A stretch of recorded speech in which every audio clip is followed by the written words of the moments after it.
you like what you see, don't forget to smash that like button, share it, or subscribe. For all the latest Atlas info, sign up for our newsletter, shop.atlasrr.com. And don't forget to follow us on social media on Facebook, Twitter, Instagram, and YouTube. And most importantly, enjoy the show.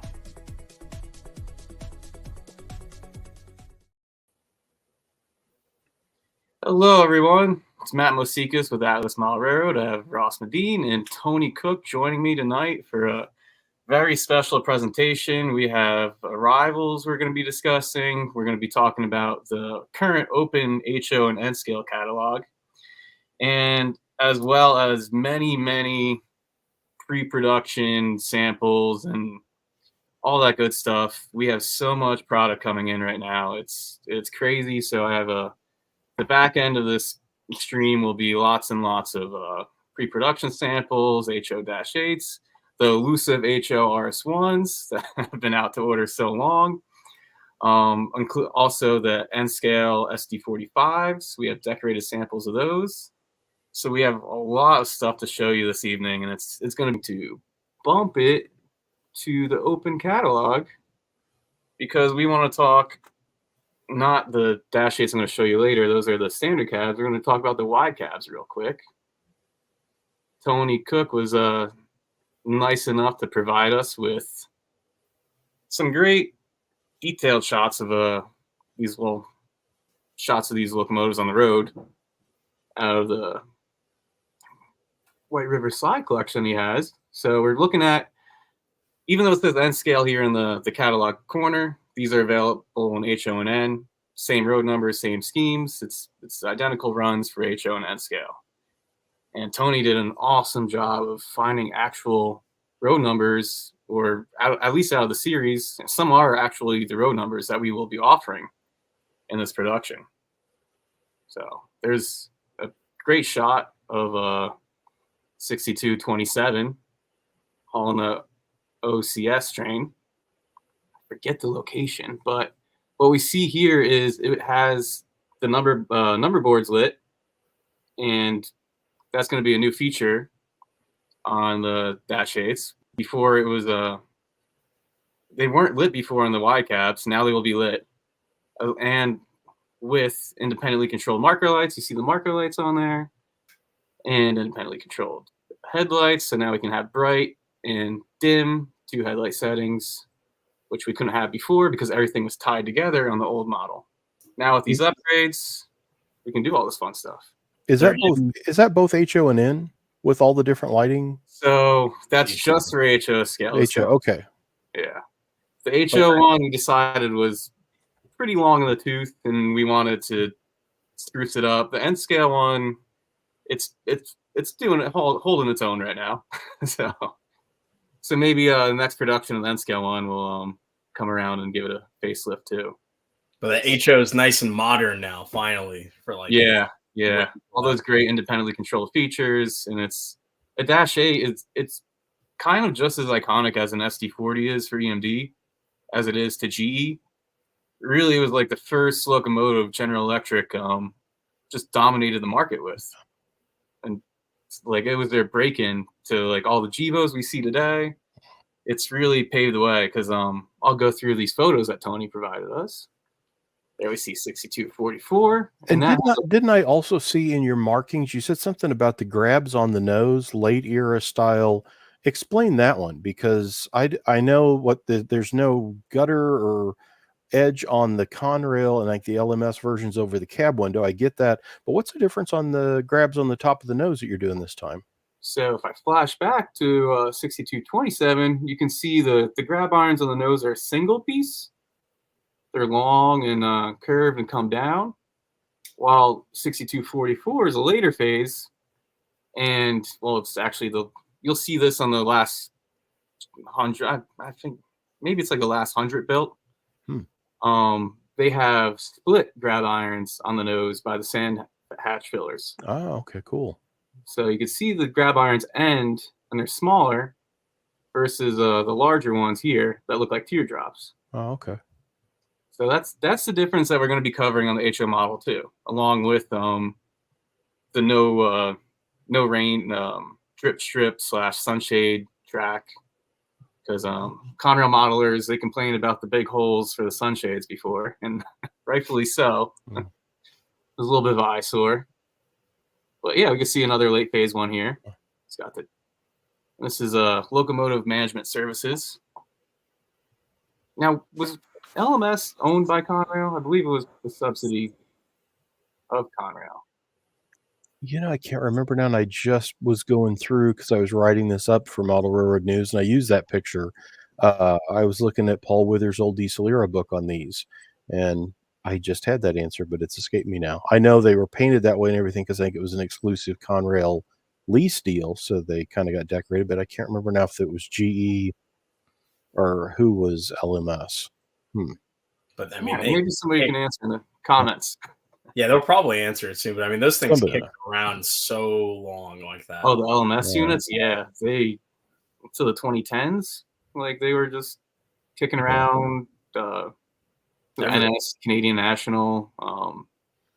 Many people took them in and then got rid of them, and so the LMS, and even when they were active lease units, you could see them all across the country. Like this shot looks like it's somewhere in CSX territory, Appalachia, and you can have an excuse to put these guys anywhere, really.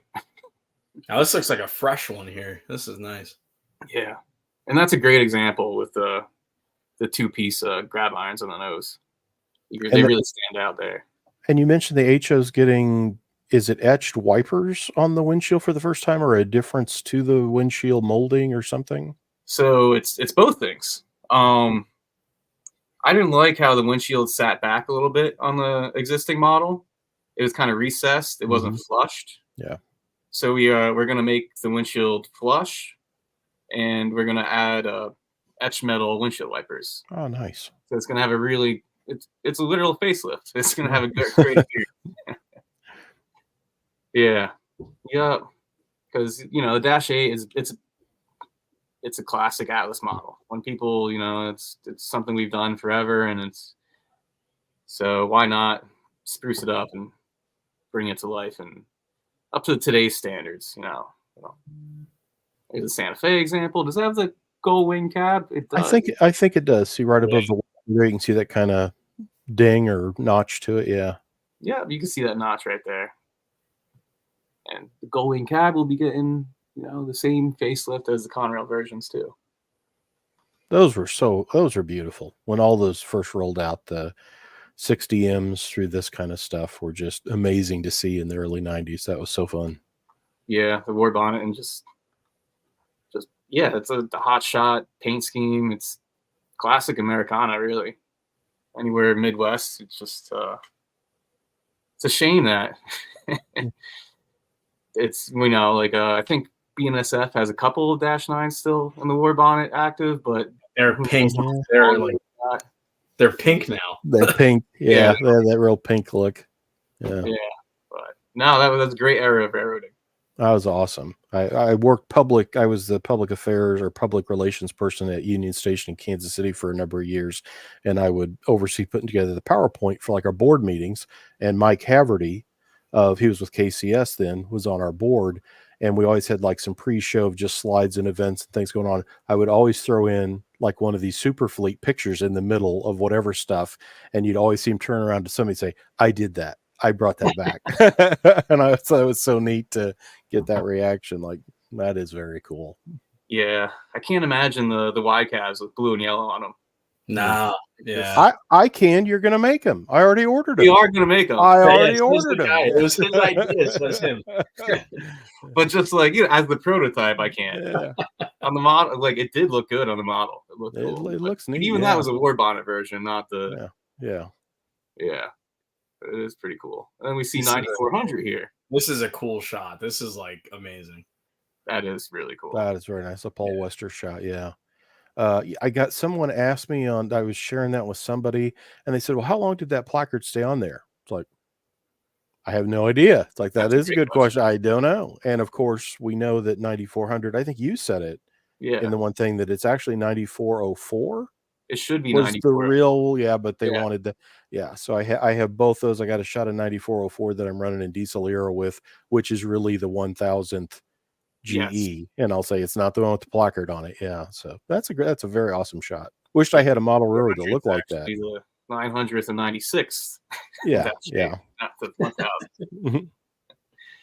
But you see that a lot with railroads. They'll take the class unit and put something special on it rather than a locomotive with an odd number. Yeah, yeah. It's pretty common procedure for railroads. I got so many PowerPoints here. Oh, there we go. We can bring it back to stage. There's the rest of the HO and N scale -8s that are available for order in this open catalog right now. If you haven't seen the latest Atlas HO and N scale catalog, visit our website. It's the first thing you'll see, and get your orders soon because Ross will tell you it's going to close next week. Next Wednesday, June 26th, shop.atlasrr.com. It's very popular catalog, so we're pretty excited about the offerings in here, which I'm sure we'll allude to later. But the -8's bringing it out is pretty awesome. Yeah, it's and for N scalers we also have the -8 was before the U33B. Brand new, all new tool, U33Bs and N scale. So you guys that come up to me at shows and always ask for N scale U-boats, you better pre-order these by listening to it. There it is. That's awesome. Yeah, these are very cool, and you can see the iconic Seaboard Coastline Bicentennial unit, the first Bicentennial unit. Yeah, and everybody's favorite, Auto Train. I mean, who doesn't love Auto Train? Can't beat them purple trucks. It's just in that era. Like, that is like striking right there. It is so 70s. I don't know what that is, but yeah, it's ridiculous. When I see Auto Train with that purple, I think it's Airport 75, that the inside of the 747's all like yellows and burnt orange and wild. It's like, oh my God, that's a disaster. But yeah, those are wild. It's a bad color palette. There's an excellent book on Auto Train. When you guys were talking, I remember Ross had mentioned something about the Auto Train units. John Riddell did, I think he's got 2 hardcover books, and that first one is on like the private Auto Train, and the second volume I haven't picked up yet is on the Amtrak, because Amtrak takes over like in 80. But it was such a neat concept and such a neat. I was a little kid when it first started, and it was like, oh wow, you get to take your car with you. How cool is that? But and there's a heck of a story. The entire Auto Train saga it's a ride. Like, it's an amazing journey.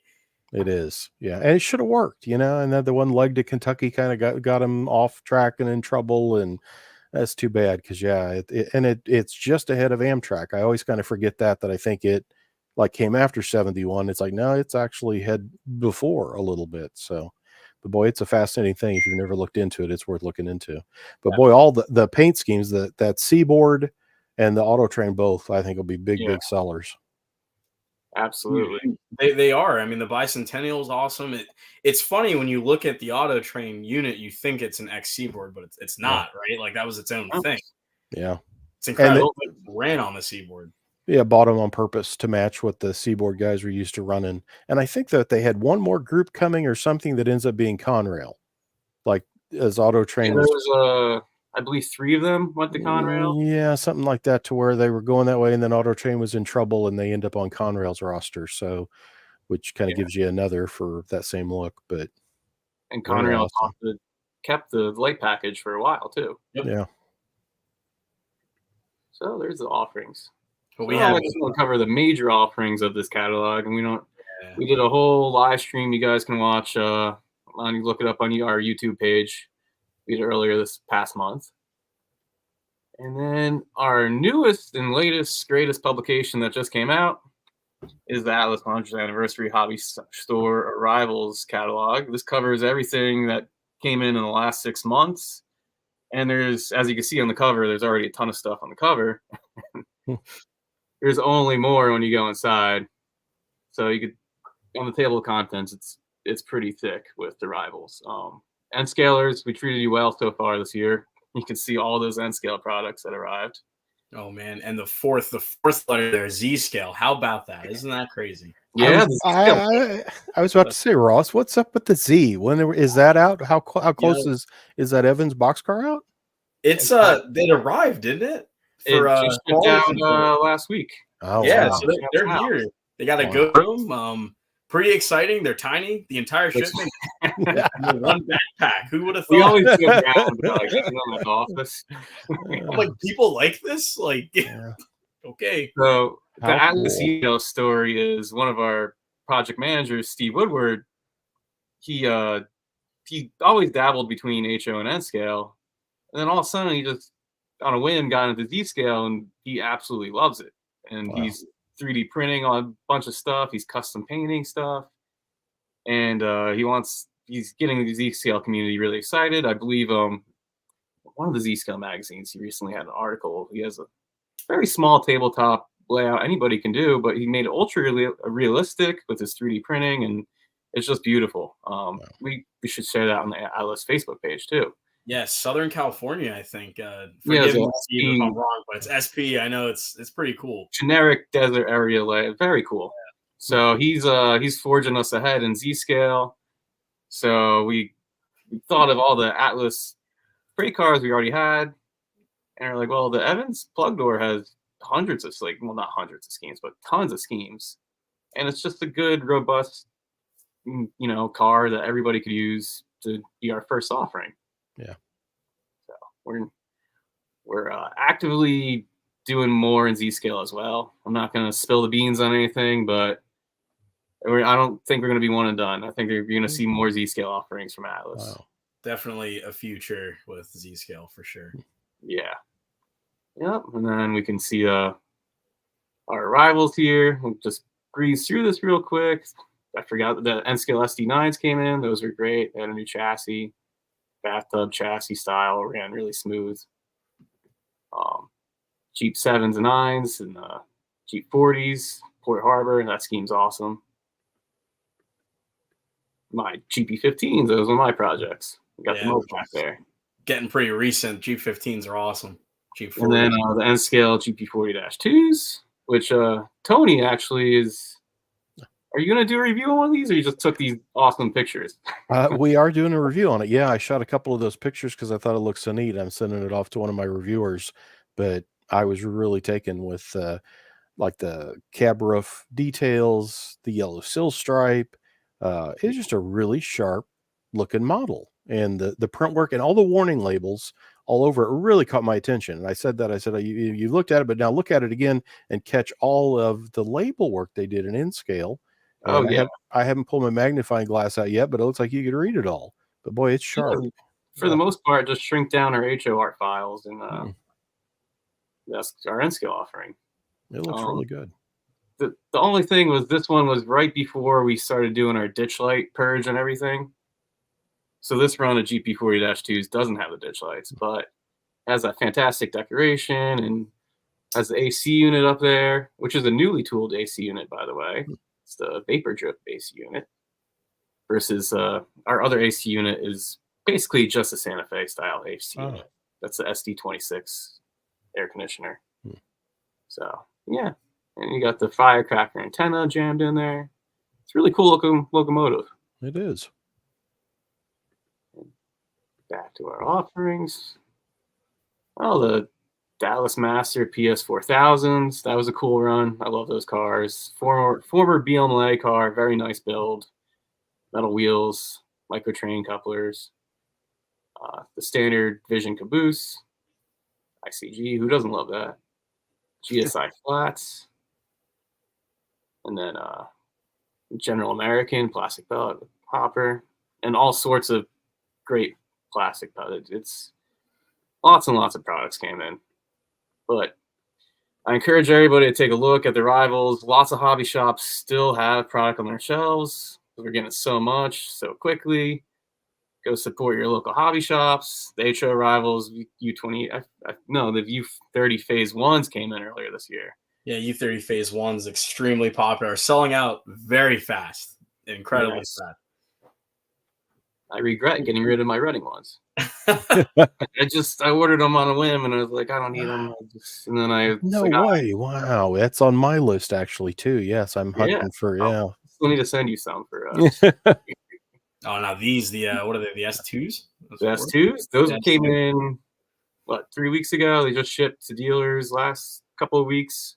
Yeah, Everybody's getting their S2s, and then the hottest one is the MP36s. Now hold the phone. You're telling me that the MP36s are actually coming. They're actually today, or well, maybe this week or next week. They should be Next in our week, probably. They are stateside. The container is somewhere. We just need to locate it and get it to our warehouse. Now, for the Metro fans, it is the locomotives only. The passenger cars are probably coming sometime in July, early August, but they are going to be loaded on a container. So, again, they are coming. Yeah. And the one scheme's being held, the Metro Milwaukee Road scheme. There was a color error on that one, so we reworked it over in China. Got the color correct now, so that one will come at the same time as the commuter cars. Huh. RS1s, we'll get to those later. I got photos of the run. They're actually coming. That's all the RS1s are coming, correct? Yeah, all of them. All of them. They're around forever. They're here. Yeah. Just tons of stuff. You guys get the idea. We made this catalog to sum up everything that we brought in the last 6 months. If you see anything you may have missed or wanted, give it a look-see, contact your dealers. And as always, try to get your pre-orders in early. Lots and lots of O-scale stuff.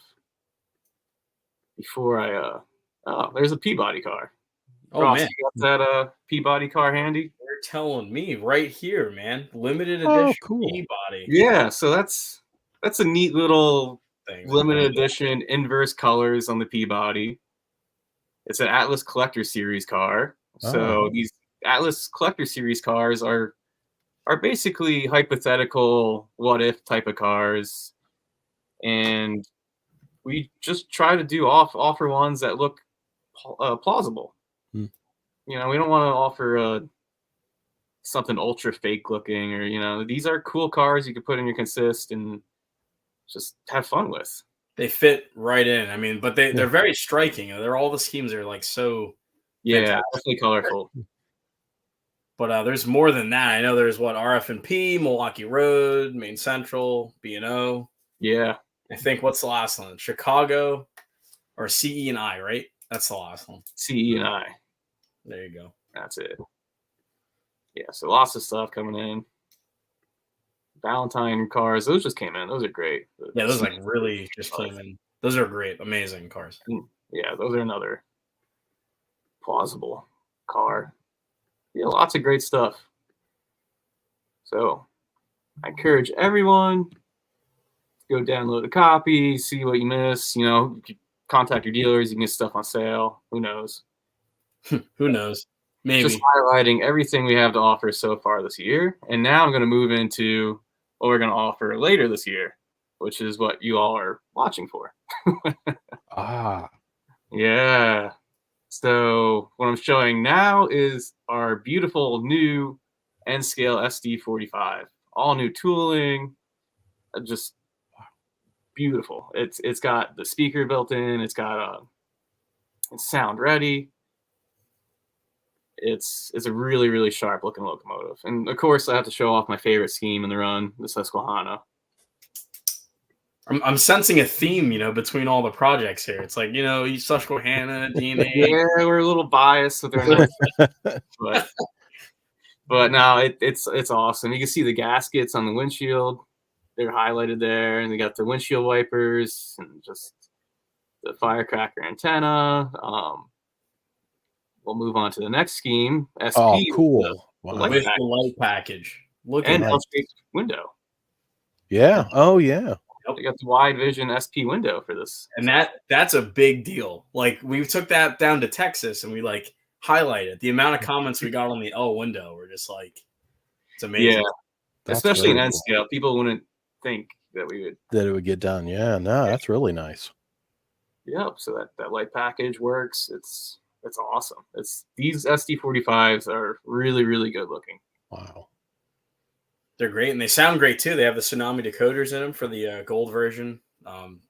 Amazing. That's actually, I think, my favorite of the run is the NNW, personally, the Bicentennial. Yeah, Northwestern Bicentennial. So, oh man, very sharp. Yeah, it's sharp, slick. Yeah, you see the silver on the windows, on the cab. It's not just clear. I thought I had a good shot.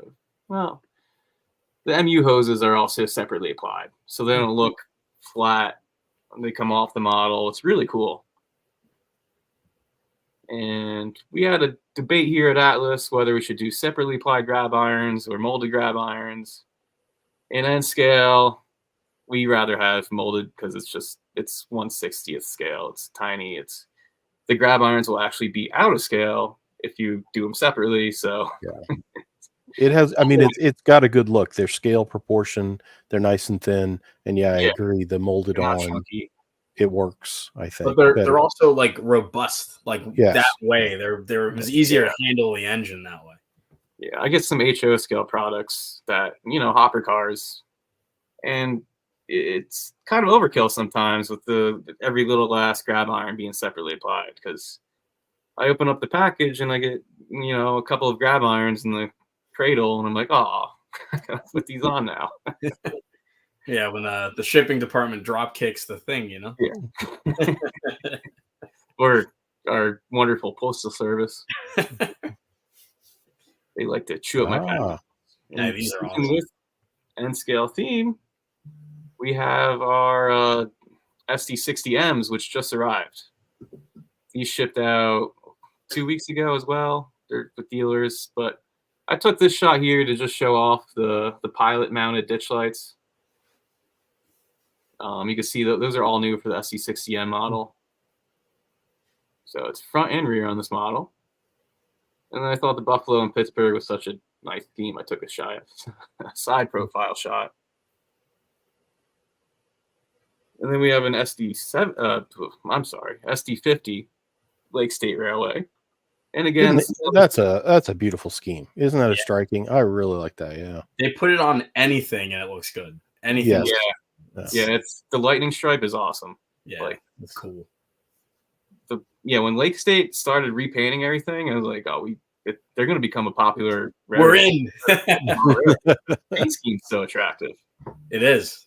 It gives me like a hockey sweater kind of look to the front. It's got the stripes and like the way the pattern looks. It's really and it has a big emblem on the front too. Yeah, like a big emblem. Yeah, it's really like you can see. Like you said, hockey sweater. I could envision that, like that Michigan like Great Lakes logo on a hockey jersey.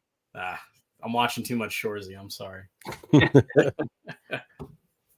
then we got the rear ditch lights as well, which is also impressive in N scale.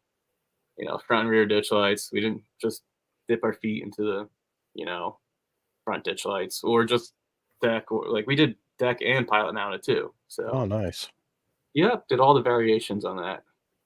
Modern guys will be happy. And that's the blue looks darker because my phone is cruddy, but it looks spot on in person. It's a really, really sharp paint scheme. Love that lightning strike. And we move into HO scale products, which everybody will be excited about. So these are never seen before samples of our HO C40-8, the standard cab version, which we took orders on back in 2022. So these will be shipping, I believe they're being loaded into container this weekend. So maybe 3-4 weeks we'll see them stateside. If we're lucky. More realistically, 5 to 6 weeks. But the detail level on these is awesome. Maybe we'll see one of these in a hit layout in the East Coast pretty soon. But for now, ditch lights, the MU hoses. Ditch lights. So we got, again, rear ditch lights. These are nice. Deck mounted ones. The P&W units, I believe, are they former NS? I believe they're former NS because they have front and rear deck mount ditch lights. I was checking the horn placement there on the side behind the cab. Oh yes, yeah. It's like, I look at that. I assume it's a clearance thing to put it there. So wow, that's cool. Providence and Worcester, they run under the Northeast Quarter in a lot of places. So that New Haven to New York City stretch, they need to have that horn clearance. So they move the horns to the side, and that's a prototype feature we copied on the model. Very nice. Yeah, we're big P&W fans at Atlas. Love P&W. Yeah, we disliked it when they went to G&W colors, but you know what? We'll live with it. That's still kind of cool though. Like It's pretty still cool. really, really cool. The Still cut levers. charm. If you look at the front end, like the cut levers and the couplers and like everything, like it looks so nice. Yeah. It stood out the minute we took it out. It was just incredible. Yeah, especially on the P&W with that bright yellow. Yeah. All the details really pop. Here's a scheme we surprisingly never did before. CSX YN2 with a white roof. So these white roof units popped up after 2005 all the way until they retired. Some are still running in Pan Am territory, which is now CSX owned, ironically. So CSX sold their Dash 8s to Pan Am and then bought Pan Am. So it's like a hacky sack engine. They went right back. Yeah. I don't think they actually did repaint some. Some now have the CSX website scheme, which is pretty interesting. And there's a shot of the pilot mounted ditch lights on these Dash 8s. My favorite, NS. It's very boring, but I love the power bar logo. I also think the ditch lights on the hammerhead end look awesome. Yeah. You run this thing long hood forward, be so cool. And this scheme here represents when Norfolk Southern first purchased these too. So they actually have the Southern reporting marks underneath the cab number. So this is for all our mid 90s, early 90s guys. You could pair them up with their C39 Dash 8s. They look really cool. Is that a personal attack? Oh, Ross loves his C39. I love those things. But it's funny you pointed out all the details on this thing. The what stands out is that brake chain. Like, yeah, it's really cool. Yeah, and that was one of the older features, but that was always cool to me. It was sharp. It's very sharp. And on the Cimarron Valley unit, we can see the Tier 0 radiator section. So federal standards, to get these old locomotives up to monitored emissions, a lot of times they'll rework the radiator section. And I took a picture of that. So you can see the radiator section is now raised. It's got a little bit more filters. It's got all sorts of goodness in there. So we did a lot of research, a lot of prototype photos. Little brass in there, huh? We nailed that radiator section. Nice. Wow. That's a new tooling thing, isn't it, Matt? Yeah. That is. That's it's first being seen on this run, and then we'll have it on the Dash 8 40Bs, the 4-axle little sister of this unit, and we'll also have it on the wide cabs, both the C and B wide cabs too. So all these Dash 8s are still kicking around. They're ultra reliable. Short lines love them. Well, speaking of short line, or I guess short line, not really like these ones. Identity crisis here. So the Rock Island Rail is an awesome railroad in Mississippi. Is it Mississippi or Missouri? I think it's both, actually. People are going to crucify me for this. Maybe both. They run different railroads in different states. Yes. Yeah, so that's why it's like confusing. Well, it's down in the south. It's an awesome short line. Everything is Rock Island themed. All of their paint scheme. This one happened to be the red and yellow. The other ones are bankruptcy blue, but it's ultra cool. So that is so awesome. Yeah, it's amazing. That is really cool. Now these you said these Dash 8s, they're coming in, we'll say like July, August area. I would say August to be safe. Yeah. But what is coming in soon is next. There she is. This is Ross's favorite 405. Green Mountain guy. Yeah, no. So the RS1s, which I believe this run is from 2019. We had a bunch of hiccups with our suppliers with this. We finally got it to a factory that knew how to make it. They knocked it out of the park. You can see window gaskets are silver in there, just like the real one. We got the conspic stripe is a different color than the main body yellow. We got all those little minute warning labels on there too for putting this after like the 2000s ever. So this 405 has everything but the ditch lights, but it does have the correct horn placement, which is pretty cool. And Green Mountain fans should be really, really happy with these RS1s coming in. The green and yellow are like spot on. When you get it, you hold it in your hands, and it looks fantastic. Yeah. It's a good look. It is beautiful. That's a beautiful paint scheme. Yeah. This paint scheme actually was a little bit of a pain for me because there was no color codes from the first run. They kind of just, I think they were faxing them at the time or something, or mailing them over to mainland China. Wow.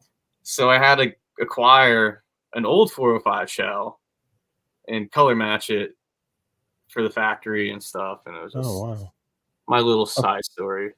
That's cool. I think these turned out better personally. Like they look a lot better. Something about these RS1s that just looks really, really good. The handrails are nice and thin. I think this is like the second time we used the thin handrails. It used to have a chunkier Atlas Classic, thicker handrail.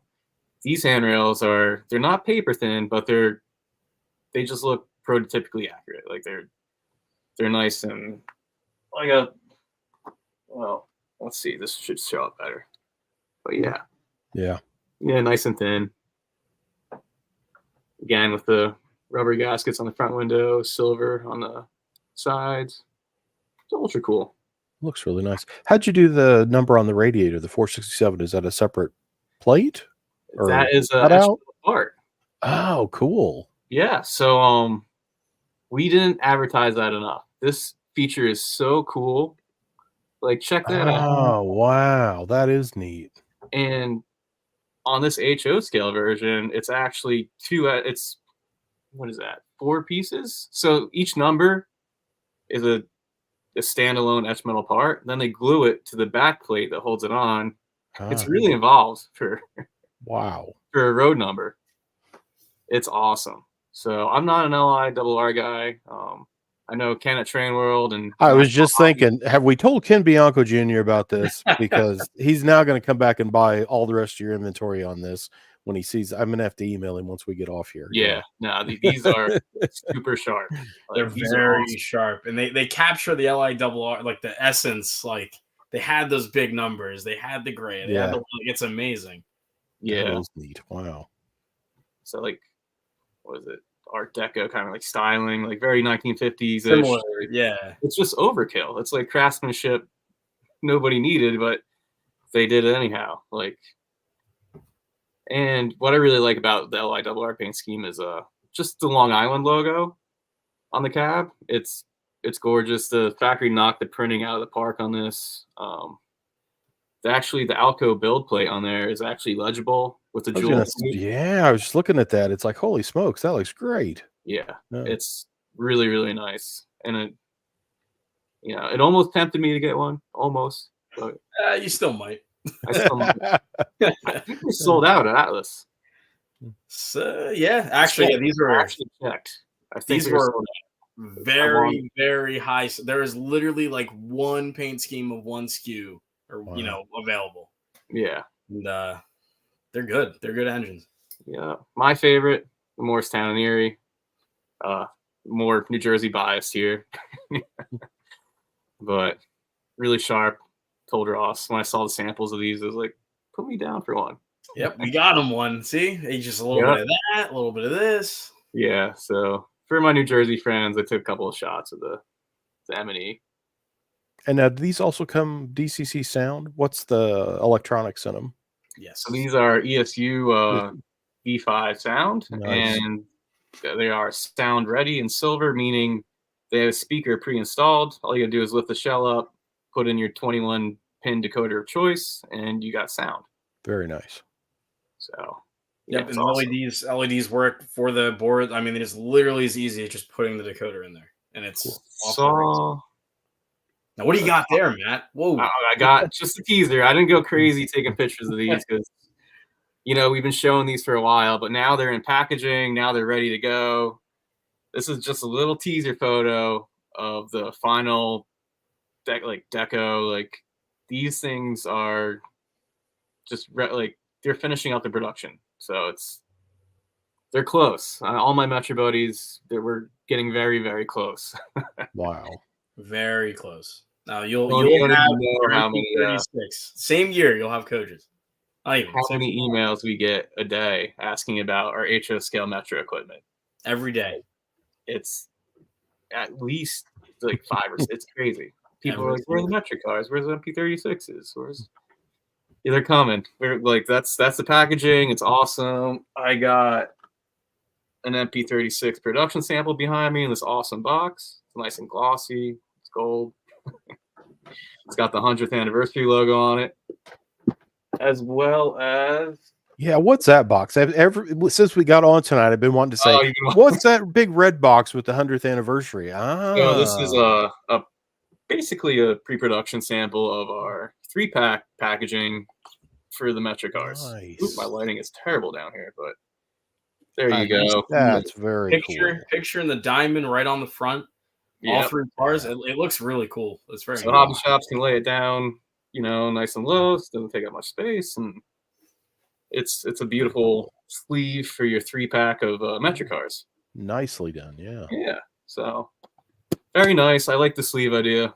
It keeps the cars, nice and manageable. And yeah. So this is not the final one. It's going to be more true Atlas red. I had to tell the factory, you guys didn't make it red enough. But yeah, look forward to those end of July, August, maybe even September. That's if it's really running behind though. But definitely at least by September, you'll get, your MP36 and you have coaches behind it, and the world will be harmonious. And it's good. Yes. Yeah. So can't wait till those all come in.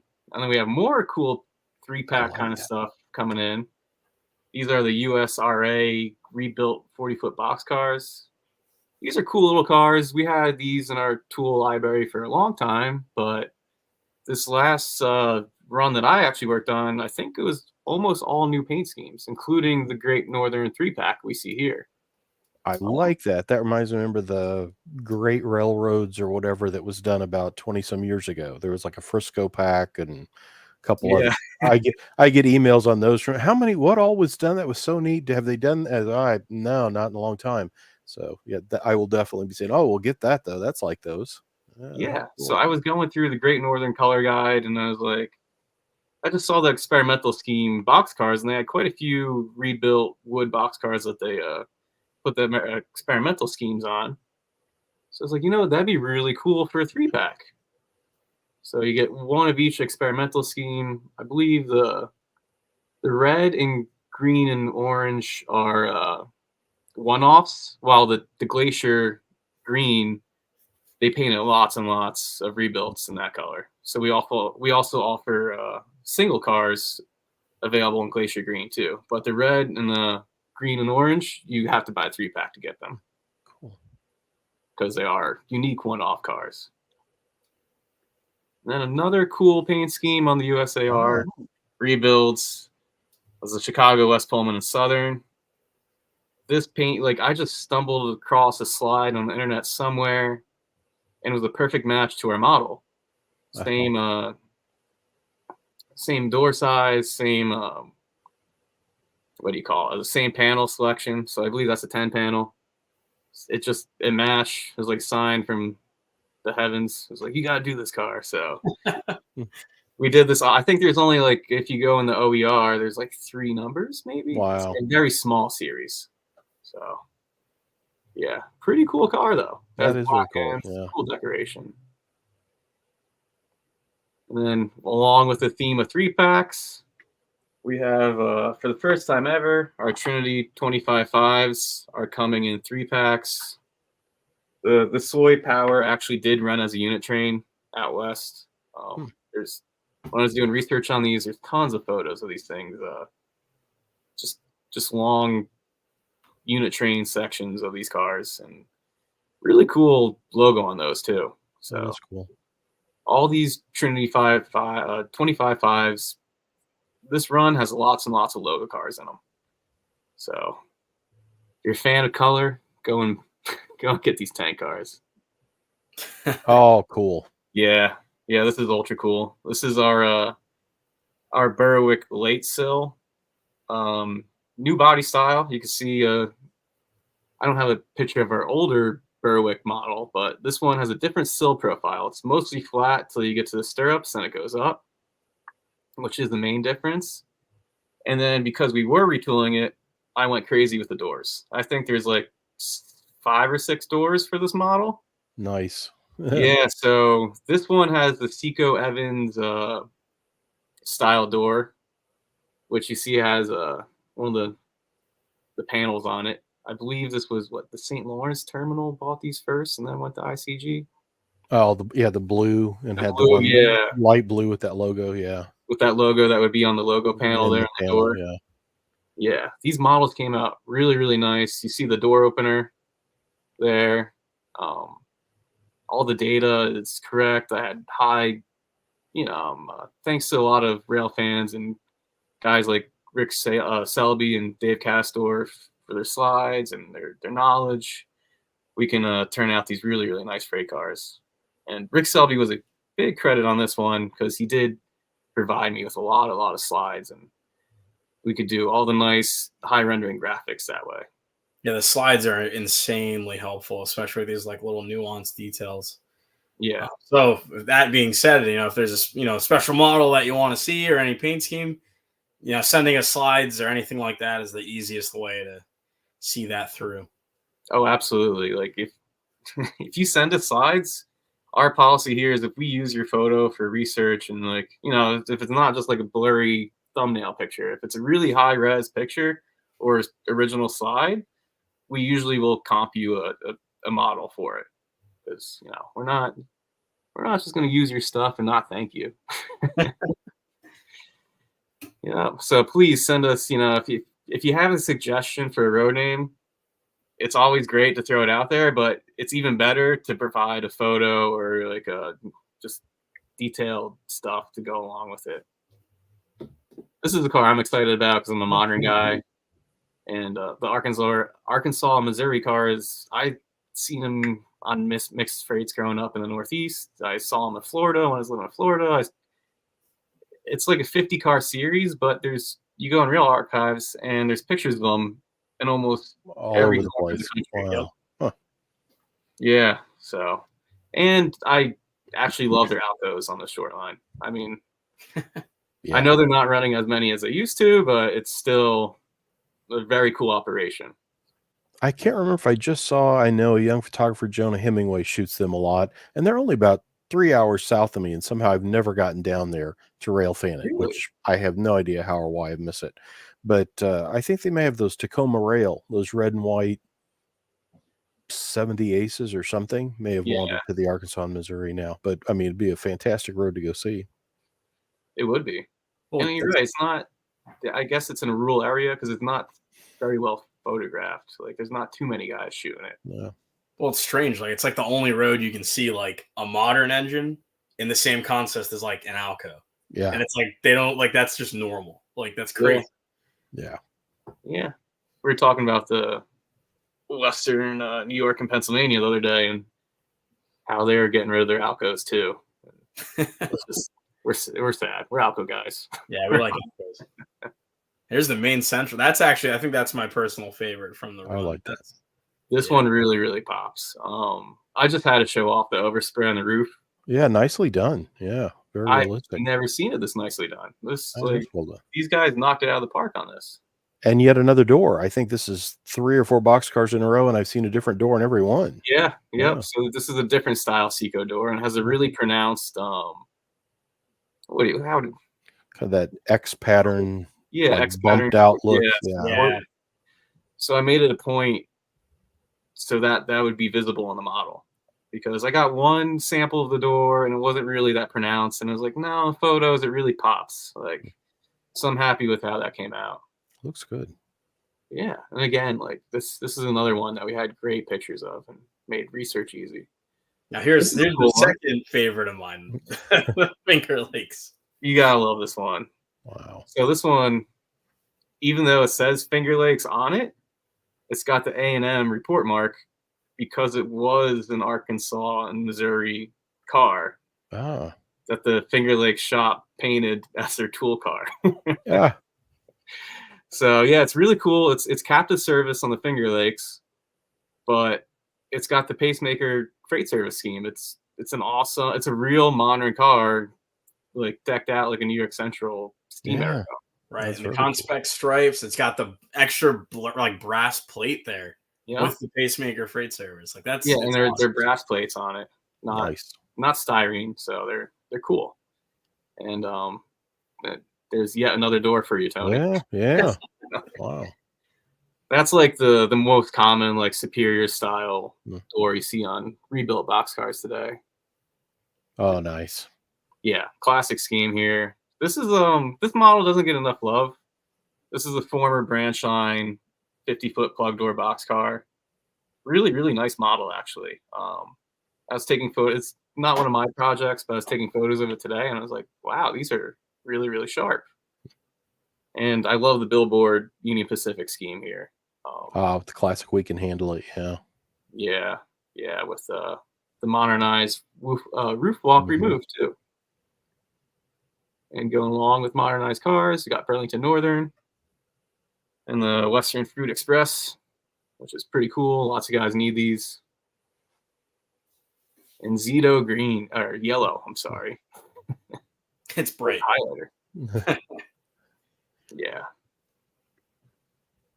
And then another cool 1960s era tank car, Calumet Refining. It's got that big peace pipe on it, which is pretty cool. So these are the Atlas 20,700 tank cars. These will be coming in, I want to say, late August. So the cars, the 50-foot plug doors, they're going to be next week. But these, late August. I'm losing my mind with all these rivals. There's so many. There's so many juggling around. And this is just an oddball. I think Union Pacific has like 5 of these. The scale monitor car. So for their weight stations, they give these cars a weight that they know, calibrated weight. They take it over to their weight station just to basically check their weight station's still working, still calibrated. And that's how they calibrate their weight stations with these cars. So if you have a Union Pacific yard on your layout or even a maintenance facility, this will look cool on a siding track or even on a manifest towards the back. They're moving it from yard to yard, whatever. Yeah, pretty cool cars, though. Union Pacific, they're still out there. I saw photos as late as 2023 of these. I believe they're filled with sand or water. And then we have our 5700 ACF plastic pellet hoppers coming in. This is a grain version of that car. To be honest, most of these are gray. They're boring, reporting marks, leased to some oil company. They're usually plastic pellet cars. Yeah. What did I do? 2 or 3 billboard cars in this run, but yesterday when I was leaving the office, I just happened to grab this one because it's the most colorful, and I actually ordered some of these because I love hopper cars so much, and I love basically just the big sunflower logos on it. It's really cool. And the yellow color pops. And then lastly, but not least, these are another, I think these are being packaged with the Dash 8s. So these are like a July. Yeah, they got a little bit of time left. July ETA, yeah. So these are also a former branch line product. These are the 40-foot post-war box cars with 8-foot door. We actually never did an 8-foot door run before. We did 6 and 7, but we never did 8. So this is the first time Atlas is offering the 8-foot door. And I think branch line, they only did like 2. They didn't do many schemes with the 8-foot door either. Huh. So Detroit Mackinac here doesn't get enough love. Another Alco railroad, really cool little regional railroad. Classic Erie has the brown trucks, black ends, just a classy car.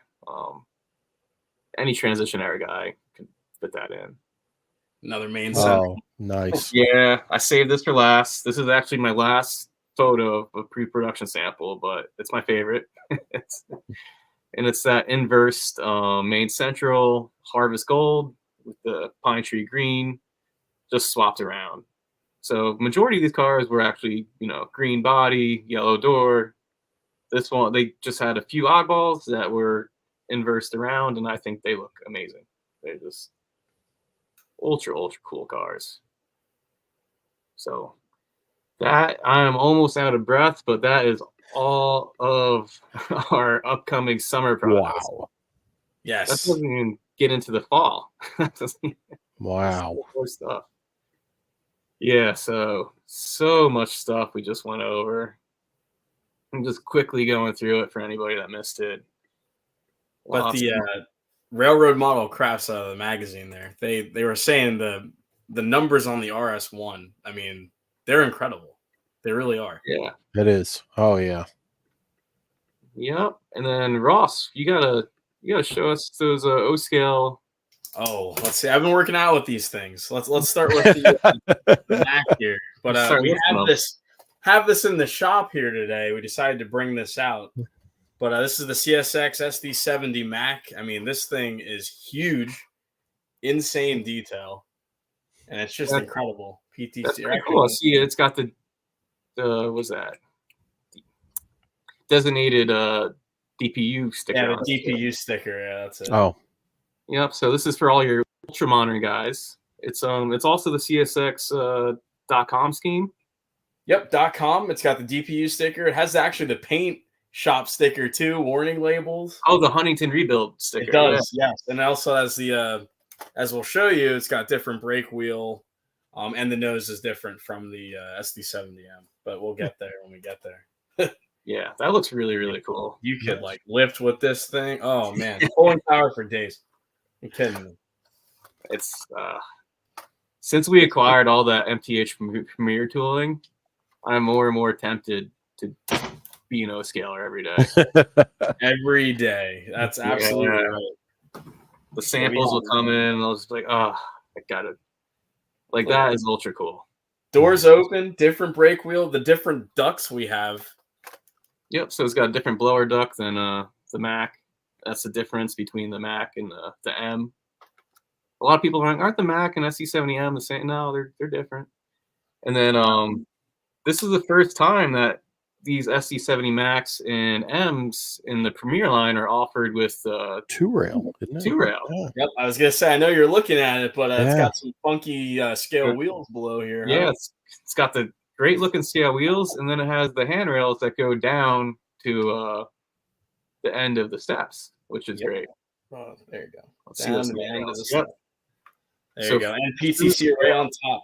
Whew. Yeah. No, I loved how those came out. They're massive. I don't know. You got to be having what, like 4 of these things pulling a train or something. Like you can pull your house down with these. I don't know. No, they're really cool. Tony, you got some O scale. Oh, I do. Yeah. Speaking of two rail O, I'm sorry we took so long to get there. I spaced off. The O Scale Trains magazine is got an annual out this year, 116 pages, and this just came out. It's a soft cover book basically, and it's all focused on two rail O with different projects, loads of color pictures. Really neat deal, and that is new. You can see that at shop.whiteriverproductions.com, but they did a tremendous job on that. That's one of the annuals this year. I think there's like a Garden Trains annual coming soon. I've got my HO Collector annual that'll be out in July. So in addition to magazines and books, there's always that group of neat annuals from White River too. That's great. So there's a dedicated two rail. Oh, yeah. That's awesome. That edition with the art or the RDC on it. I mean, I read it. It's awesome. There's some insane detailing going on in the two rail world for O scale. It's blows you away. Really does. I mean, it's very easy to look at that and start deciding maybe I need to do O. Yeah. Yep. When you realize all the little things you can do in O scale, like just that little bit of extra detail, it's pretty cool.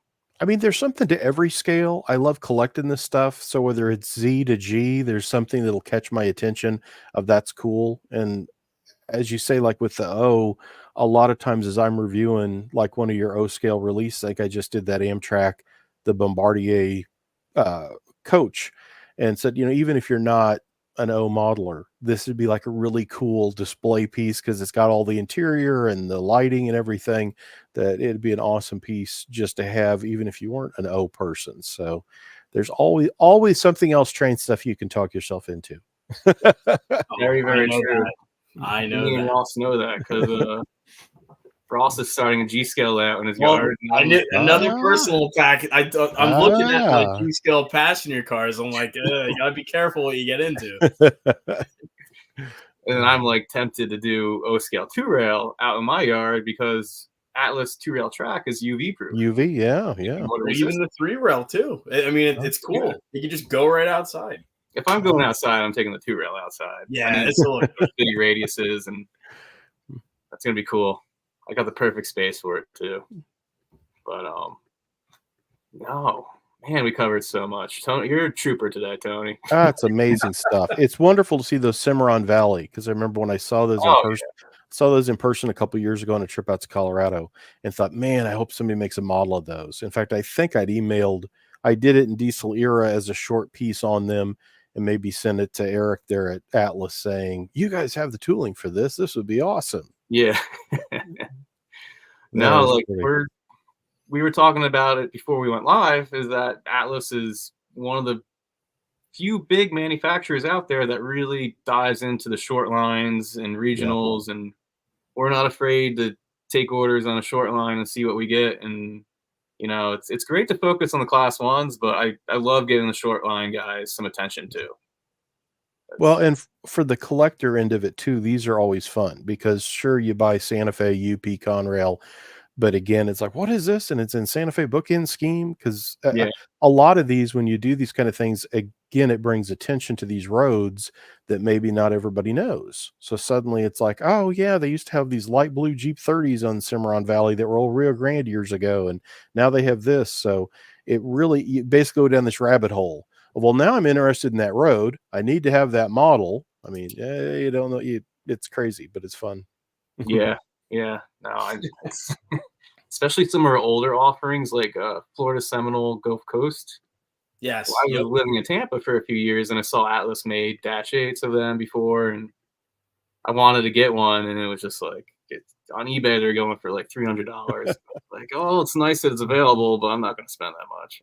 Yeah, I mean, well, it's funny. Like even the older, like I collect like all the Black River stuff, so I got the RS1 sitting behind me, and the C&D diesels and all that, and it's cool to see the variation in the schemes to to represent the nation. There's so many short lines out there. Yeah, it's incredible.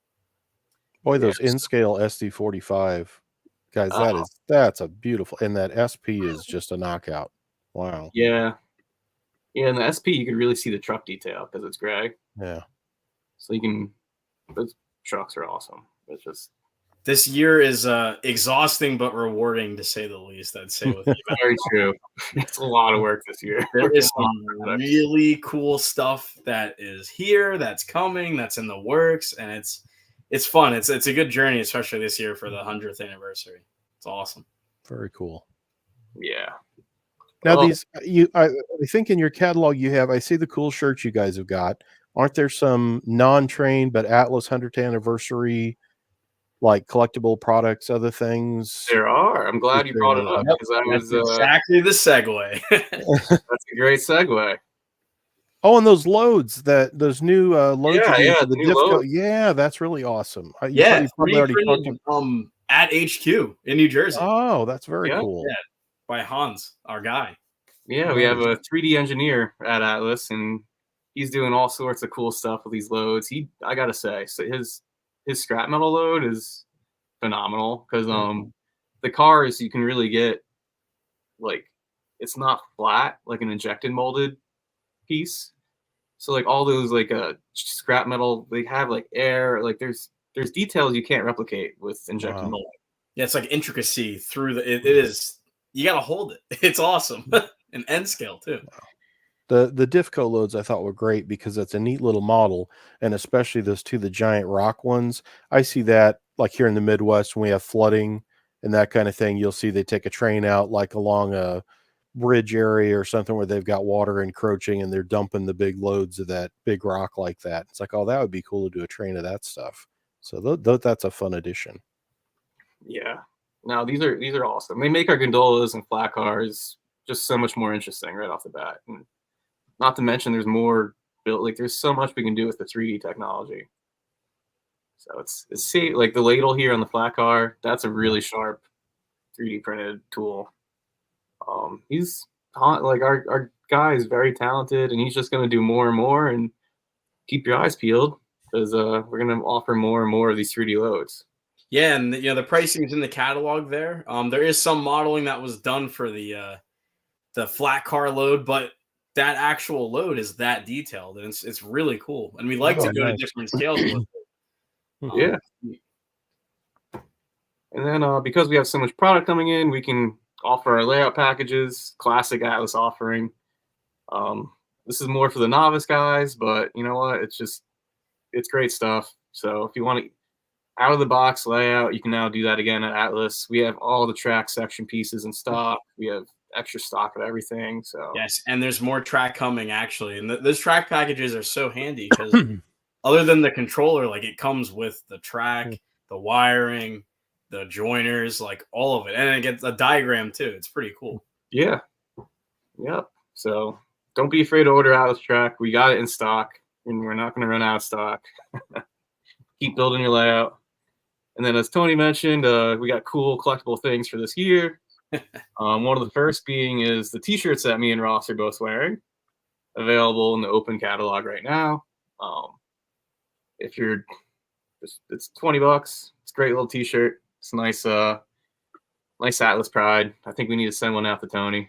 Yeah, I think Tony needs one. I mean, we're suffering through the heat wave in the East here, so we're like, oh yeah, we're T-shirts all the way. Ross is like, what shirt should we wear? The button down? I was like, nah, let's wear the T-shirt. It's hot tonight.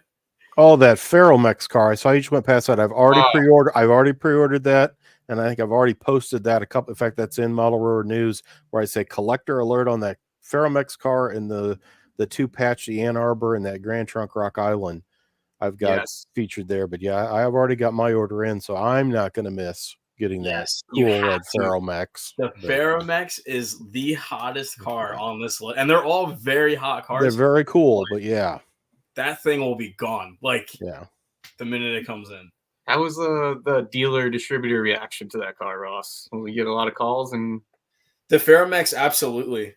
They really the CNCFs in general are like people love them. And the FMCs too. You know, when you do them, like it's great. They love those cars. It should really be an Atlas Plus master. Like it should be the highest end we have, but right. That the 57 or 5660s. Yeah, along with like all of them. It's got really, really good detail on these cars. And again with the doors. Like this is another car with like 5 or 6 different style doors. So the Birmingham Southern, that door is actually almost just for them. There's a few other rows, but like, you know, the tooling was very reasonable. So like, you know what, why not? Because that is a cool car. And the Birmingham Southern is the green and yellow one of the top guys. So now in a rare twist of fate with those cars were actually, the pricing was wrong when we first announced them and actually went down, which is incredible because it's a highly detailed car. It is insane. Yeah. So $65 MSRP. Look to your favorite dealers for a lower street price, as always, and you get a very nice car for a good price with Atlas. And it's $64.95? Because as when I was writing that up, it's like, no, I know that price is wrong in the catalog. It's $64.95. Okay. $64.95. $64.95, and that's our MSRP for that. Yeah, exactly. That's a wonderful car too. Yeah, and then we have our 5660s available in this catalog, both HO and N. Now talk about a car that sells. This thing is... They're cool. They got all sorts of outlets and... Everyday conversation about these. It's like, I'll take 20. I'll take 20. Okay. Okay. There's so much going on with these cars. Like, they're cool. And they do, you know, they run in not unit trains, but they run in clumps. You know, you'll see like 3 or 4 of them together. Or you can have one. going kicking down a short line. So they're very versatile and they kick around everywhere. They haul everything from flour to just any sort of powdery talc, flour, just baking soda, whatever. It's anything powdery, they're gonna haul those around. And yeah, but I'm running out of breath, guys. This pretty much almost completes our everything I wanted to show off tonight. We can do some if you guys are up for it, maybe do a couple minutes of Q&A. Yeah, absolutely. And again, everyone, June 26th, that's next Wednesday. Get your pre-orders into your dealer distributor. You can call us or go on our website, shop.atlasrr.com. A lot of cool items in this catalog. They're heavy hitters and a lot more to come. Yeah, for sure. It's a good year to be a model railroader. So let's take a look at some of these questions we got here. Well, let's see here. Well, we got Chris. Yep, they'll SD70 Max will be coming in before the M's. So they're loading the container this weekend. I would say probably August, mid-August for the SD70 Max. Maybe the M's will come in at the end of August, but that's your ETA. The fact we have the decorated samples that are fabulous is a really good sign, which means they're progressing pretty well through the process. Yeah. Ooh, more O-scale sanding. Yeah. O-scale sanding towers, that's the same ETA. They're loading the color boxes with the product now. So I would say August or early September for those two. And Andrew Patrick said, when are these Dash 8s going to be delivered? These Dash 8s are being loaded in China now, so 5 to 6 weeks. That's the regular nose. And then the wide cab is in this current announcement. And I see behind you, you have that Rock Island. Is that right? I do. Look at that. And the Cimarron Valley. You got the Cimarron Valley. There. Those would look so good over here on my layout rather than there on yours. I'm just saying they would really look good. They would really look good in Malrero News too. So yes. Maybe That's awesome. I love it. It looks good. There's that new the new radiator section. That's really cool. What's so cool about that is it's an awesome, you first look at them like, oh yeah, right, as if Rock Island would have had the money to buy something like that. But it's real because it's that guy's railroad down around Memphis. Yeah. Yeah, he's just playing. Yeah. And it's crazy because like it is Rock Island. Like that it railroad is, yeah. It is the Rock Island. Yeah, he's got the name. Yeah, that's so cool. Wow. It is amazing. Yeah. It's like a buff got some money and made his own railroad. And P&W one is just ultra cool because it has all these warning labels on it. It's decked out, the Operation Lifesaver logo. Oh, yeah. And then this is a feature I didn't talk about before, was the gray on the grills. I like that. Yes, I saw that, and I was going to say, I'm so glad that gets done now, whether it's a little shot of like the silver or gray or whatever to those things. It just makes them pop and stand out. It does. Yeah. And it makes them so much more realistic than having like bright orange in the grills. Right. And it's weird because you never thought about it. That's one of those things, like for years and years, it was like, yeah, what about it? And then somebody does that and it's like, oh, hey, wait a minute. All those need to be like that now. Like, yeah, absolutely. Yeah. So no, I love doing the gray color on the grills. It just makes the locomotives look so much more realistic. Really nice. Yeah. So we're really happy with this run of Dash 8s. Well, Matt, I hate to be that guy, but I do have a metric question, so you might as well answer that one. What are the metric cars? The metric cars, tease them a little bit. They're coming. They get packaged in mid-July, so mid-August, end August is when you can expect metric cars. Early September at the latest. Absolutely, yeah. But now we have proof that they're in boxes and packaging, and we got production samples here, so they're near. They're coming. And I think guys will be thrilled with, I get to mess with these all the time, and I absolutely love them. They're really cool. I'm not a Chicago modeler at all, but I've ordered 2 sets of these. the window tinting it made it really pop. Like that was the cool, addition. So it's dark enough to look black during the daytime. and then when you turn the lights on inside of the cars in darkness, they look green. Yeah. Exactly like the prototype. The prototype, yeah. And I thought your Well, silver finish, that stainless steel or whatever, you nailed it on Yeah. those. They don't look, you can do that silver to where it's flat. It's like, yeah, it's silver, but it doesn't have any shine to it. Or it can just turn like that toyish chrome. It's like, well, no, I don't want that. And yeah, those really look great. Yeah, so they have it's a combination of paint and flake, and Oh. it's not chromed. I don't like the chrome either. It's too Yeah, obnoxious. it's hard to control it. It's like, yeah, but no, yeah. Yeah, some cars it looks cool on, other cars it's too much. Yeah. But boy, those Yeah. are sharp. Yeah. Yeah, no, I can't wait for these Metro products to come in. One, because I want can't- them myself, and two, I can't wait either. yeah, me and Ross don't want to hear everybody asking, "Where's the Metro cars? Where's the Metro?" Where are they? Yeah, people screaming from the hilltops for their Metro cars. Yeah. I don't know. I think you guys want to call it a night, or you got some more questions you see up here. No, everything else is just showing love for some models that I'm eagerly awaiting as well, like the Jeep 7s. Yeah, this guy Andrew had a question on the Jeep 7s, which these are going into production now, but I would say these are they're probably going to be a fall delivery, so like October. Look for them. Is that a run? Does Ken Jr. have a pacemaker? He does. In that group, I was gonna say that's what I ordered. Yeah, I remember ordering one of those when That's I'm looking forward to those too. Yeah. When Ken sent that over, we're like, "You want to do what?" he's got like there's a couple of roads I almost consider to be like the Train World Ken Bianco home roads. One is that Pacemaker New York Central, and the Black Bonnet Santa Fe is like those. Yep. Those are like his home roads of sorts, and Long Island, of course. Yeah. That's funny. Yeah. They're cool though. It is. It's fun stuff.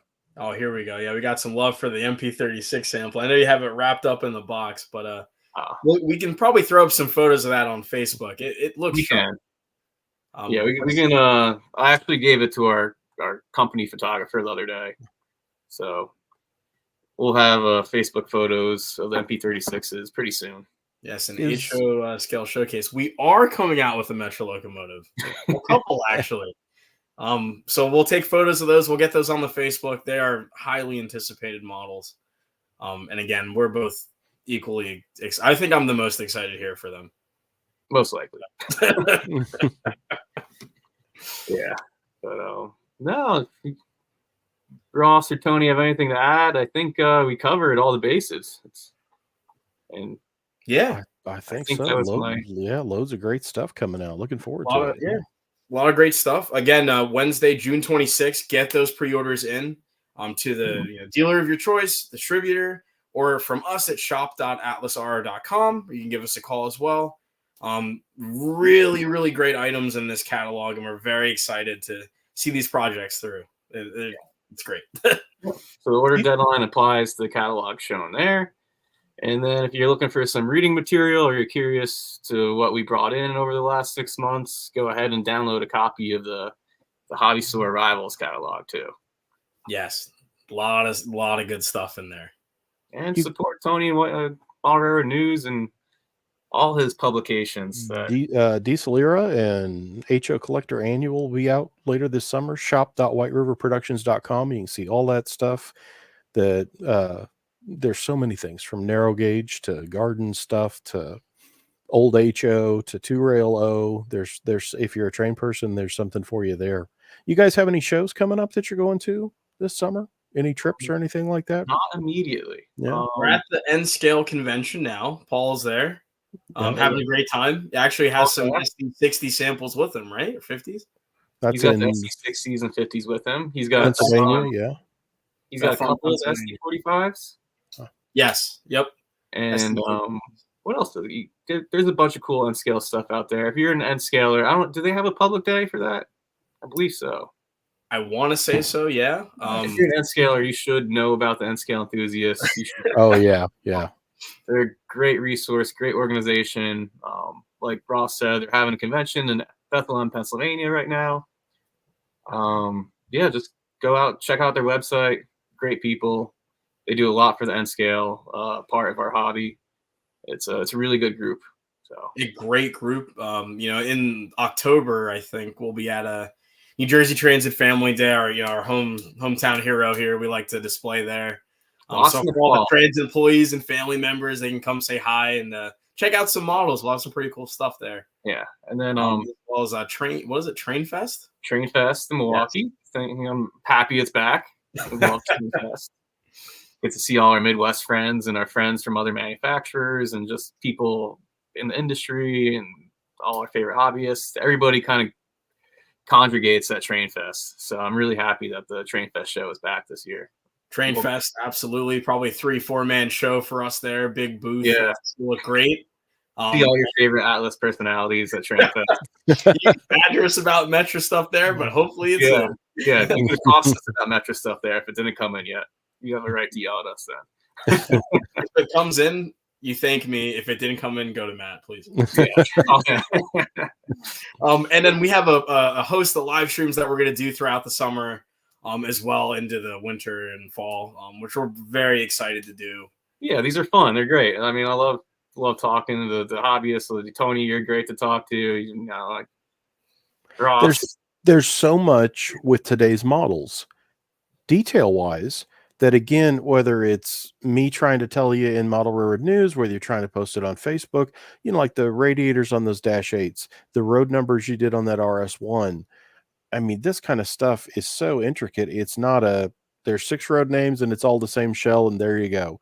I mean, these things are great for that. The stuff you learn and find out. I mean, I come to these a lot because I've got some article I'm halfway through. It's like I need an answer to this, and this to finish this review or this news item. So yeah, it's great stuff. I love getting to see it. Yeah, no, absolutely. There's so much more we can show off, but it's just you can't dive into every little nice detail. It's getting a little nuts here.